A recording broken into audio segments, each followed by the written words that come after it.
if you are on Sky Sports Mix and you see this now, you already know. So congratulations, you cracked the code and figured it out. They cracked the code to get Kenny Golladay paid almost a full week into free agency after the big money in many respects had flowed, to the extent there was any big money, Chris. This one came over the weekend on Saturday. 4 years, $72 million for Kenny Golladay from the New York Giants. It can be $76 million. So it's either $18 million base, $19 million max with incentives per year. I had reported that he was looking for $18.5. Some say that's what he turned down from the Lions last year. That's unconfirmed and uncorroborated, but I've heard that from several different people. He wanted $18.5 because he said no to $18.5 in Detroit.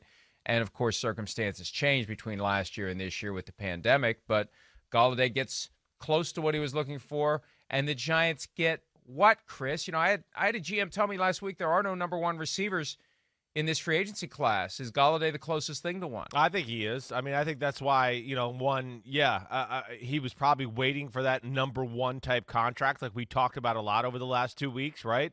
You know, somewhere in that $18 to $20 million range. We've seen the receiver market. It's not the same. The market really is not the same for just about anybody right now, except for maybe a few offensive linemen as far as years we're used to. But yes, I don't think there's any doubt that he was the number one wide receiver, the crown jewel. That's what I've called him on the Unbuttoned podcast as far as wide receiver goes.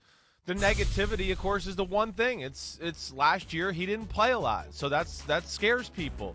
Yes, so between that and the market, I think he was trying to find the right place. And, I mean, I love it. As a Giant fan, I really do. I'm excited about it. I think he is the type of guy that Jason Garrett, that New York Giants offense, a little bit of the attitude they're going to have, and now you got weapons like him. He's a big play guy, Mike. He can go over the middle and do that, but, man, he can beat you deep over the top like we've talked about. Jump balls, he's amazing. In traffic. I think he is a real number one wide receiver. So I don't know who you talk to, but I would disagree. I'd say he's a legit one to me. Yeah, well, but is he a guy you're going to game plan against?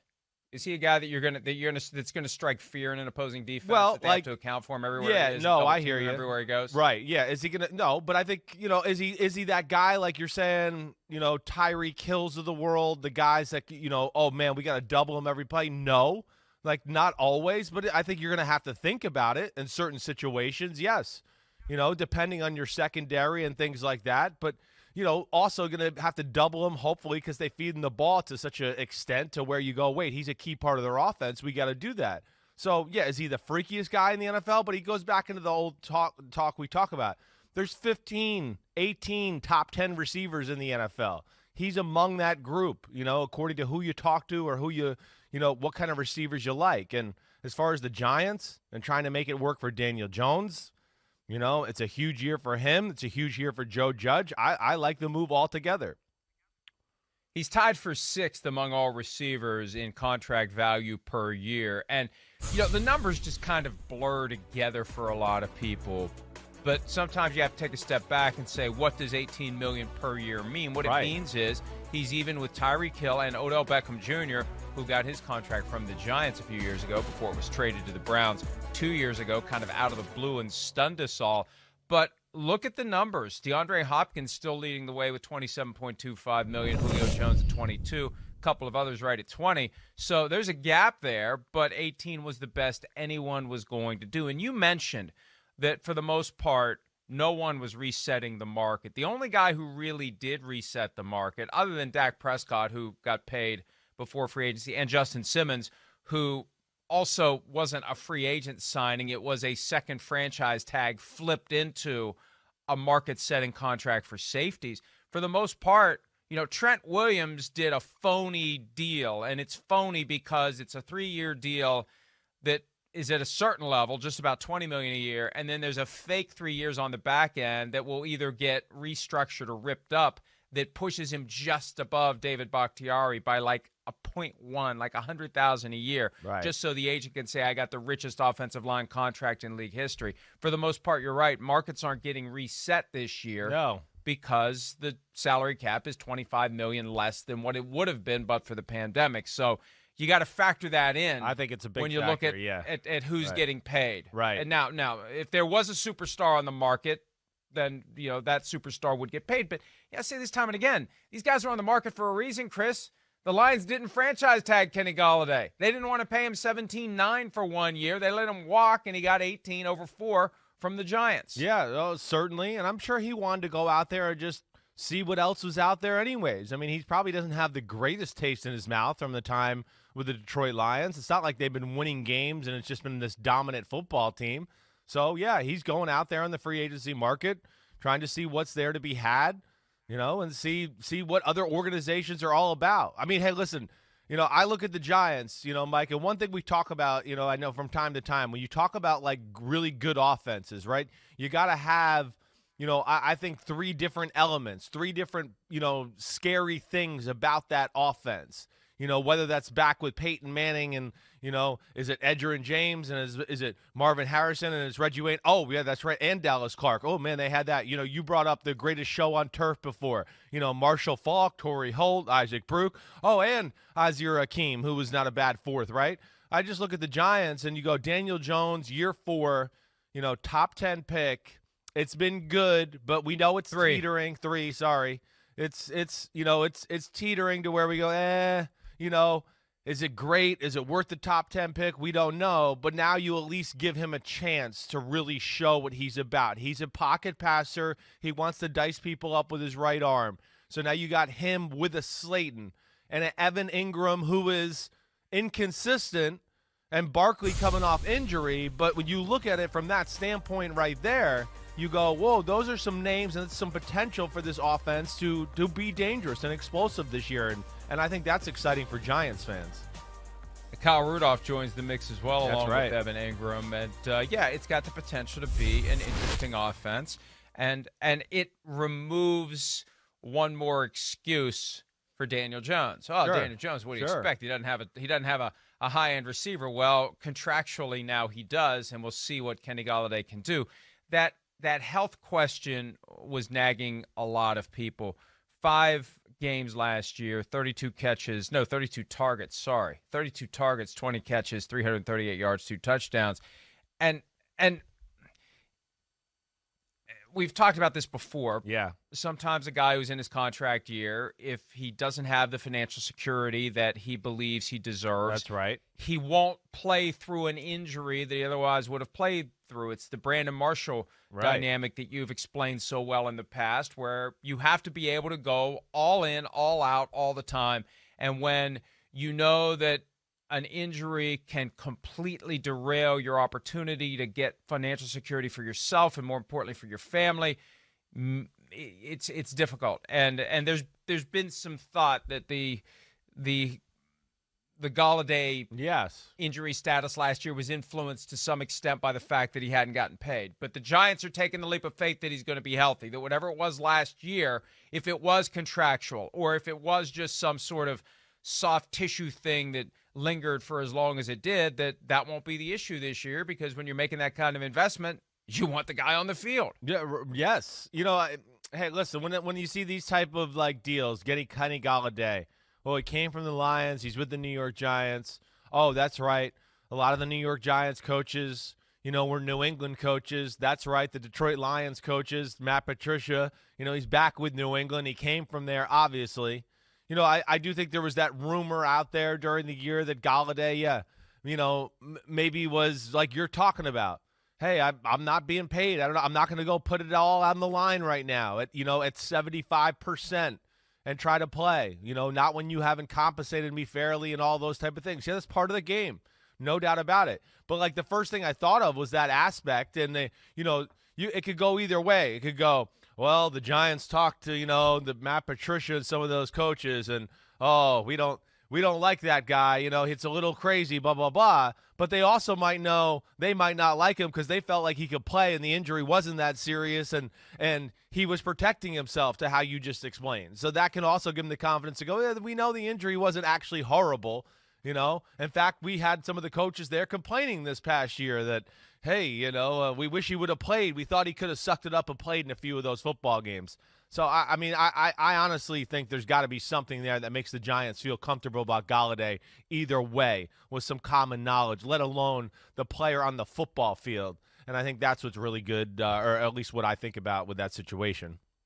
And remember, this wasn't one of those sight unseen telephone deals where you didn't talk to the player or meet with the player. Kenny Golladay went to the Giants and visited, and at some point, Joe Judge presumably got in a room with Kenny Golladay, and they had a conversation about exactly what happened last year and how much of it was influenced by the fact that he wasn't getting the financial compensation that he thought he deserved from the Detroit Lions. Whatever it was, whatever was said, whatever was done, it got the Giants comfortable with the idea of paying him $18 million per year. And Chris, this is something that needs to be said. And I know it's your favorite team, but I think your favorite team got sandbagged by somebody, because your favorite team's paying a hell of a lot more than the next team was going to pay for Kenny Golladay. As best I can tell, the next, and this is being charitable with what I've heard. Right. The next best offer was max 13 by the Bengals. Bears reportedly in the neighborhood of 11 or 12 million. They were interested in Kenny Golladay at that price. It reminds me a lot of Le'Veon Bell, the other New York team. Yeah. That kind of got the wool pulled over its eyes a couple of years ago. The idea that the Ravens were all in for Le'Veon Bell when they never made an offer, and the Ravens were kind of lurking supposedly with Kenny Golladay, although I think the reason the Ravens were connected to Golladay has more to do with our next topic. But the Giants ended up not having someone that they were outbidding by a little bit. They were outbidding someone by a lot, and ultimately may have bidding against themselves. Well, I mean, maybe. I haven't heard enough down that line yet. I don't doubt that. You're probably right.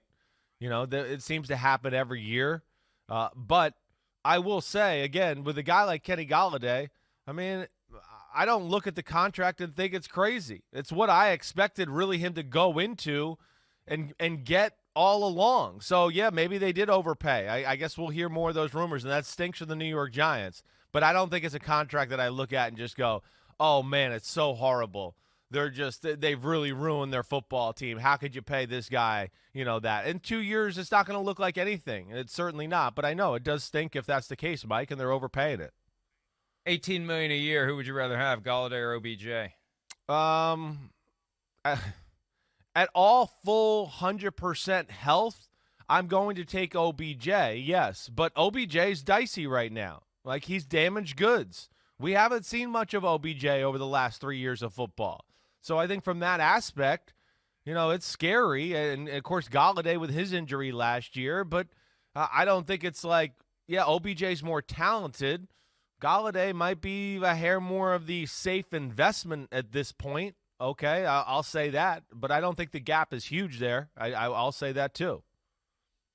There is an element of desperation, I think, in doing this. This doesn't seem like a Dave Gettleman kind of a move to do this, and surely he knows that people are going to say, "Why'd you ever trade OBJ? You paid him the same damn contract."